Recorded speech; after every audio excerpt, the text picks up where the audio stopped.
everybody, Steve from the Pinball Room again today. So, remember that video where we talked about wireforms? It seems like it was pretty popular. A lot of people were watching it, and I get it. That's one of the areas I was kind of most nervous about doing, was making my own wireforms. We made some good progress, made some wireforms. I had some comments by a couple people that pointed out something that I may or may not have even talked about. It's like, you can go through and bend a wireform and make a decent wireform. And we had our 3D printer used to go through and print some little brackets to hold it. Everything seemed to be working great. But I wasn't really getting like very precise bends, at least not the route I went. I felt like my bends were pretty good, but like, how am I gonna do this and like consistently, if I need to like consistently crank out 3 or 4 wireforms for my pinball machine, right? And like make sure the ends and the curves are matching up on each of the heights, you know, the bottom and the top. How am I gonna do it consistently? And a couple of people asked me like, well, why don't you use like your 3D printer? There's gotta be something you can do with your 3D printer to like help you with that. And right about the time they got those requests, I started getting some videos on YouTube that were these type of things. You know, videos where you're seeing metal, like for like a cookie cutter or something else for machinery where it has a piece of metal in place, it holds it, and then another piece of metal comes through and just like pushes and deforms it. And next thing you know, you have like something that's like made perfectly exactly the way you want it. And they can do that consistently time and time again. So I was thinking, that's what we need. At least for me as a home brewer, like if I want to be able to go through and do this and get consistent curves and some things like that, like I got to come up with like some little molds or jigs that I can use that'll hold the wire in place and then come through and start pushing it in the right directions and consistently every time. So I think I've come up with a solution, and not a minute too soon, because I came back out. It's been a couple of weeks since we did that. I came back out to look at my wireform, and one of the plastics had broken from the stress of the metal. I hadn't bent it, I guess, enough the right direction, and so it had just snapped apart. So I might need to change my infill pattern. I might need to use, instead of PLA, PTG, or I think I just need to get better at bending the metal and getting it to actually really be in the right shape I want, instead of relying on this to kind of pinch it into place by itself. Anyway, over time, this one snapped. So I've got to recreate that. And again, these bends, look at these bends. They're good, but if you hold up like a perfect circle to it, it's not perfectly round. Okay, it's got a little bit of imperfection, that custom homemade look and feel that some people love, but I don't like it at all. So we're gonna fix that. All right, now we talk about wireforms. There's different ways you can terminate a wireform. Okay, and I've got a couple examples over here on this funhouse that I'm going to show you. There's kind of 2 main ones that I've been seeing, at least in modern pinball machines, and a few different takes on it. So let's take a look. So here's funhouse, and we can see they've got a couple of wireforms coming around here from this ramp with the diverter right to left, and look at how these terminate. Okay, instead of those circles like the modern Sterns are having at the end, this just has the wireforms come, bend, and they just stop. And then they've got these rings welded around with a piece on top bend that comes and just has a 90-degree bend going down. Okay, so it's not kind of these fancy curves. It's a little bit simpler way to go about it, I think. I mean, 90-degree bends, those we could make consistently day in and day out without much trouble whatsoever, right? A couple of 90-degree bends. This one's just got like this metal plate welded on to kind of stop the ball and drop it down. This one's got a metal plate with a little blue nub of death on it there, a little piece of rubber to help absorb the impact. So yeah, so that's a perfectly great option for us to take. Now, myself personally, I really like the way the Stern's been doing them. I like just the look of those round ones. These just look a little bit larger, a little more clunky. But you know, depending on the theme, what you're going for, this could fit in perfectly with what you're doing. You want this style. So I guess my main point here is, you know, the more we look through the history of pinball machines, we're going to see there are these different variations on the same idea, right? Different ways to have your slingshot set up, different ways to have your flippers aligned, different ways to do ramps, and different ways to have wireforms terminate at the end. So there's no right or wrong way. Find one that works for you and that works with your theme. You know, it seems like it goes with it, and run with it is what I say. With that said, I still want to try to master the round, that nice rounded bend that Stern's got in their modern pinball machines. I kind of prefer that look. I think what I like about it is because from the top looking down, it seems a little more open. I can see the ball better, where these other ones from Funhouse, it has the wireform coming through, and then it's got another couple of wires on top of the end that come down. And so it's almost kind of like a cage for the ball at the end. And that's, I don't know, it obstructs the view a little more. Total preference, right? Totally subjective. And also now I want to see if I can do it. So let's go play around in Fusion 360. Let's come up with some designs, see if we can't figure out our own little cookie cutter mold thing to bend the wireforms and get the shape we want, all right? So how I went about this, I came inside Fusion 360 and I went through and just kind of made this simple primitive rectangle here. I knew that this was the width here is a measurement of what I needed for how wide this bend needs to be. Now it's going to be a 31 millimeter inner diameter bend, and the rod itself is 3 millimeters, hence our exterior block here is 34 millimeters wide. We go through, and then I go through and start adding these little notches on every side, just a square. And then what I do is I'm going to zoom in here for you a little bit. I go through and I start rounding off these inside edges, right? Kind of beveling them to get the right curve that I wanted. Okay, you do the inside one first, then I do the outer one. That way the outer one doesn't kind of like mess up this gap inside here, right? Okay. Now I went through then and I duplicated that. There might have been a better way to do this, but I duplicated that. And now I made this fatter, okay, and then beveled it. So this is now, I'm going to use this as a negative in my little Boolean operation. I now go through and I create a block that fits around this, okay, slide it over here, and then I go through and I just do a little subtraction action here, right? I combine these as a subtraction. Okay, so then what I have in here is this matching one, right? I take this and then I subtract it, bam. Now these two now fit in together with each other. Okay, so I'll put these, oh, and I went through and I beveled this edge over here. Boop. Okay, and then I cut it down. I didn't need to be so long. Like I needed this to fit inside like a C-clamp or just some sort of a clamp that I can squeeze it together. And the idea is I'm going to go through and take this one here, okay, and we're going to get the wire in between. I'm going to squeeze these together, okay, and the wire will ride inside the little ridge, and then as these get squeezed together, the wire gets bent into shape, okay, so that's the idea there. Now, then I went through and said, okay, I want to do that more complex piece of wire form that you see in other places, like here, like in this example here. Stern has started doing this wire form where it's got kind of the nice ring and then the narrow track coming into it. So I basically went through it. First, I just duplicated this shape, and then I duplicated both of them. And then I went through and realized, well, I actually need this to be narrower, so I cut a chunk out. And then I had to go through and like get rid of these. I had to add in this bevel here, and actually probably would have been simpler for me just to start with a new shape, because I had to go through and like clean all this up. Had to square that back off, because again, like I said before in another video, you always want to do your beveling last, otherwise it can complicate operations for you later on if you want to make changes. So I went through then and recut around all sides that edge we needed, okay? And then I went through and did all my beveling, rounded things out, okay, boom, cleaned it up, and now we've got this new, almost kind of like a keyhole, inverted keyhole shape, right? I'd like filling the keyhole. But that's what we want that bottom wire form to do, right? And the trick is, of course, how do we get it to pinch in here on this side? So I'm basically doing the same idea as what I had over here with kind of like this horseshoe looking thing. I'll turn this shape back on. Boop.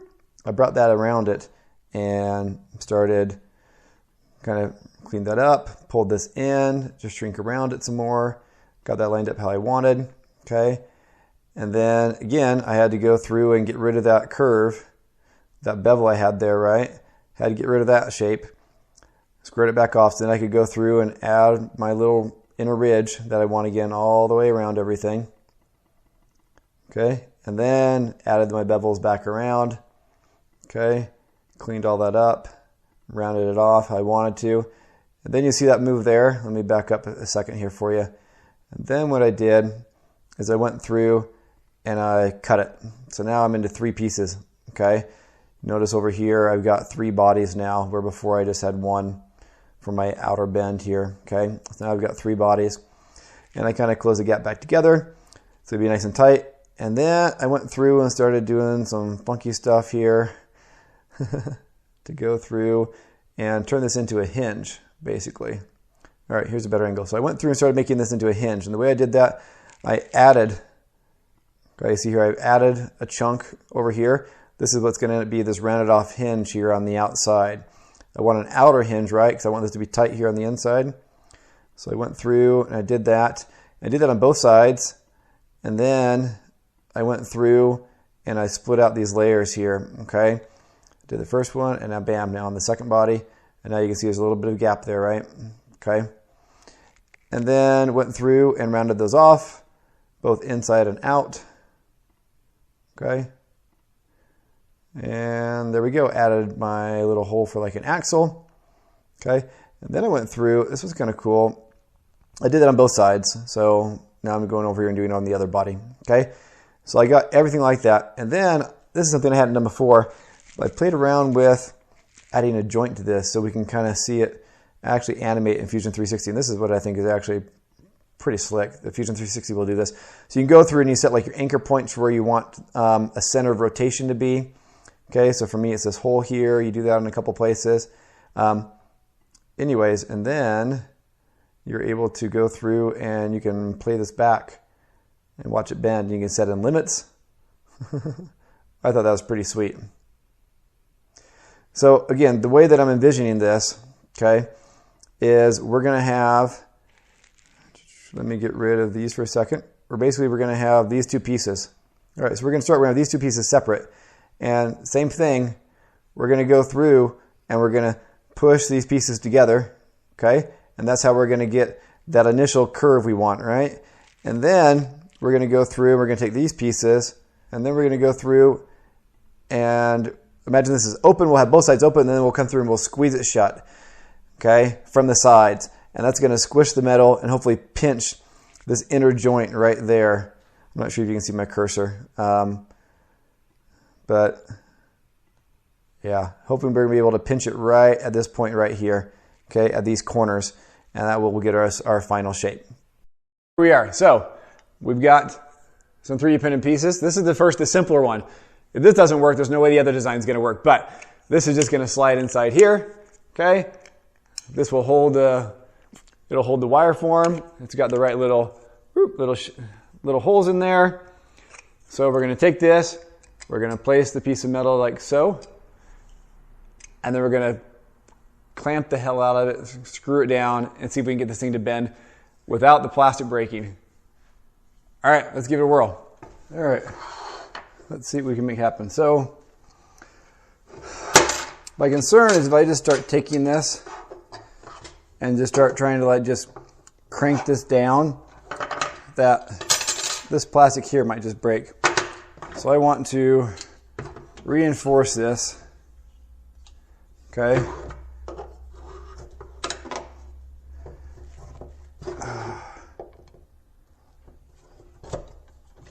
Okay, that still has room for it. We'll try first, just like clamping like this, but if that fails, I also have a big C-clamp.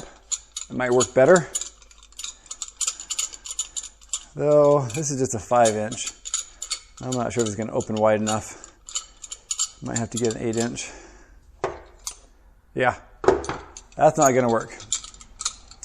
That's a shame.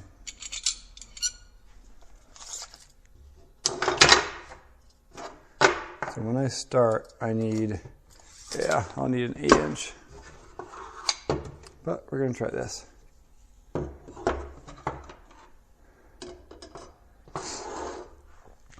The other thing I'm missing, I guess, is a way to make sure this doesn't slide around, that it stays like centered the whole time. That'll be another interesting piece.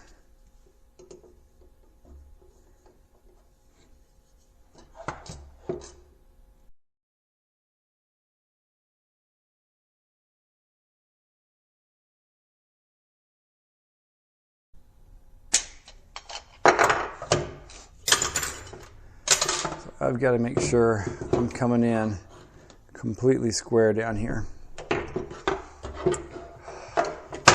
I need a better way to hold this. All right, second angle in. Let's start cranking. Try to keep my head out of the shot.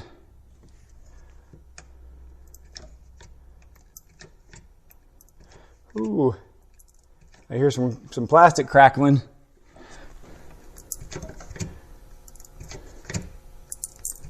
Whoa, something sounds like it's about to bust apart.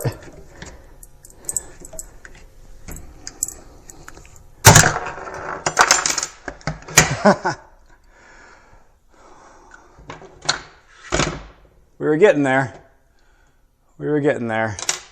And then this, it just snapped apart on a layer. All right. So that's something to think about with 3D printing, right? They talk about the direction that you print something. You want to do that in a way where you get the right amount of strength. So I had it printed like this, flat. Okay. Guess which camera I'm pointing to here. I had it printed like this, flat. And so the layers are all like this. And so squeezing here, we ended up just splitting in between the layers and it snapped up. Okay, it pulled them apart. What I should do, well, one, I might need solid infill for this piece. And two, I should probably print it like this, to where the layers are going this way. And that way, when I'm pushing this way, I'm not pushing in between two layers, I'm pushing against all the layers. So, all right, we'll print off a new piece and try that again. All right, so we've got a new piece here. And even just feeling the weight of these, this one's, you can feel there's more to it. All right, so I also printed out a more solid one of these, but yeah, big difference in weight. So I still kind of like this approach with the vise. In fact, I was looking up press brakes a little bit more on the internet, and yeah, there's definitely some better ways to, I guess, like arrange this. The only other thing with this method I'm doing right here that I'm not loving is as I squeeze this, I'm getting like some lateral movement this way, where this piece is wanting to kind of come out. I need something to like hold it more securely here and just slide it down straight. I haven't decided how to do that just with the simple little hand tools I have quite yet. And this, doing this by hand squeezing, I mean, we're getting there. Look at that, it's going, but I'd rather have like a C-clamp or something else that I can just like get a little more leverage with. Oh, see, yep, that's what I was worried about. This is starting to bend. We're going to release the pressure from that a little bit and do the reinforcement I had here before. Okay, and now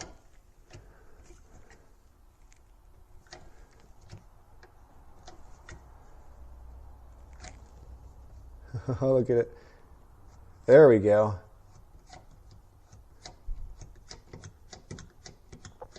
Look at that, we already got the nice bend. I didn't have to really finish going all the way in, but hey!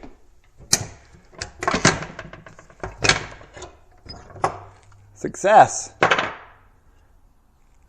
But it didn't quite keep it in shape, did it? It's almost like we need to like overbend it a little more, huh?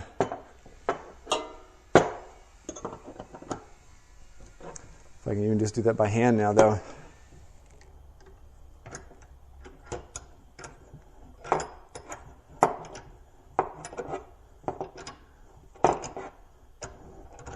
All right, so I let this sit overnight. This is the one that we did before. It's kept its shape pretty good.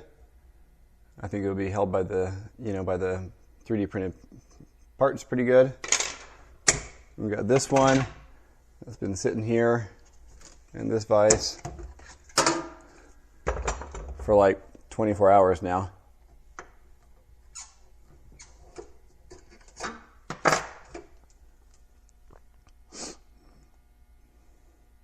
It's looking pretty good.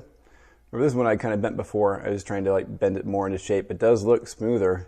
I don't think it's perfectly, like, what's the word, concentric, or whatever, perfectly equal, because it had been bent once before already, but it's looking pretty good. Okay. So I feel like that is pretty much a success, other than this whole little setup of like vices and these clamps. I feel like we could improve on that, make this a little bit easier to work with. So here's the other piece that we created. All right, so now you can see better what I was talking about, right? We'll push the piece of metal down in here. Okay, it'll be there, and then we're going to bend these ones up. And it's great in theory. Again, in practice, I'm not so sure. We'll see. I have some reservations.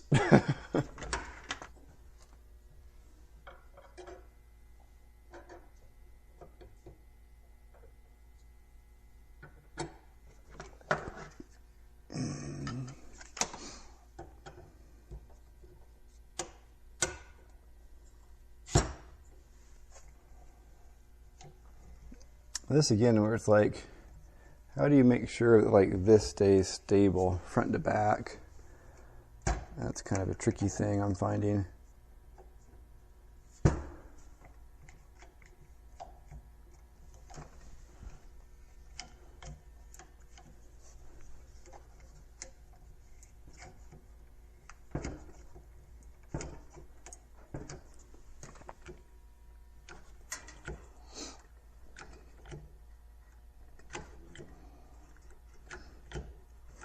Okay, and now these ones. Got this bigger clamp.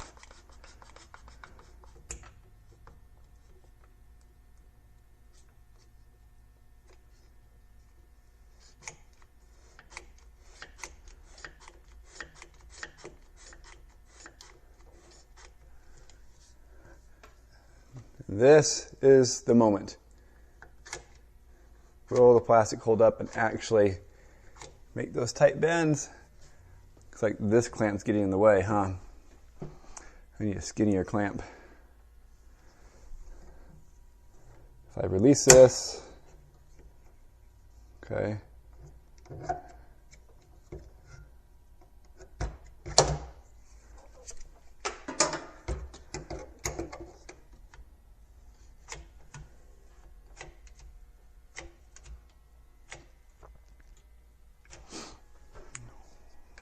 Whoa, did that actually work? Looks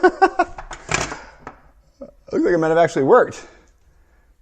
Now again, I wonder like how long we need to like leave it here to get the memory, you know, to really like stay in the metal. I don't know. Just like extra squeeze right there. Okay, I don't know. Let's see. See, it pushed back right away. So it's like it did it, but not fully. So that's what we ended up with, right? We squeeze that. That's bending in place pretty good. Like that's going there. I don't think it's going to put a whole lot of pressure. Wow. Not quite as sharp of an angle, maybe is what I thought. I don't know. That's pretty good though. And I'm mostly pleased with that, I think. Again, if we really clamp that down, hold it in place like overnight or whatever, you know.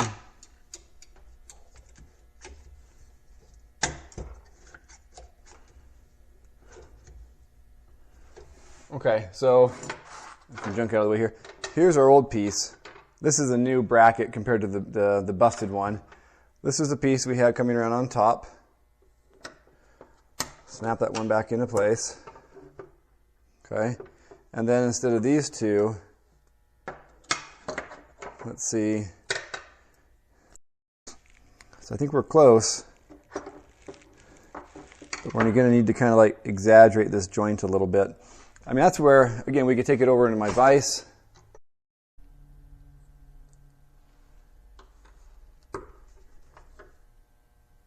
Oh, that went in much cleaner now.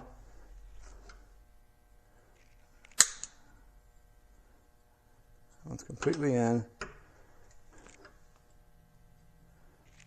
I don't know. We'll have to see.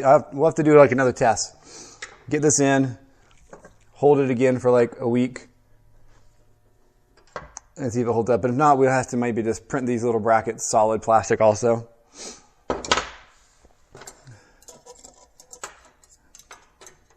But I mean, back to what we wanted here, right? Kind of the original thing.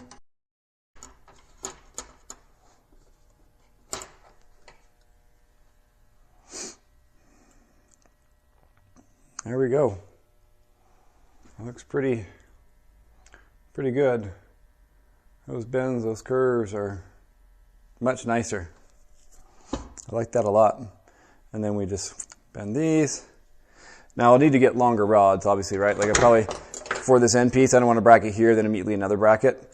So I'll probably need to use my longer rods, and then I'll have extra coming off. But I mean, this is just the experiment, right? To see if we could get, using 3D, using 3D printed parts, how good a bend we could get. And I mean, I think we did pretty good. I feel pretty good about that. Those look pretty good. My bend on the vise maybe was a tiny bit off. I was got a little bit sharper bend this one. That was me on the vise. So I'd love to be able to get this going where I don't have to do kind of the final little bend on the vise here, just by an even, you know, better clamp of some sort here. I'm not sure how to do it. It's like we need to get this, we need to get to this shape, but then we almost need to, like, you know, over bend to get that sharp. I don't know. I feel like that's pretty darn good though. I'm very pleased. All right, guys. So I will leave this sitting out here, and we'll come back in a few days and check and see if that's snapped apart or not, or if it's able to handle that stress from the metal or not.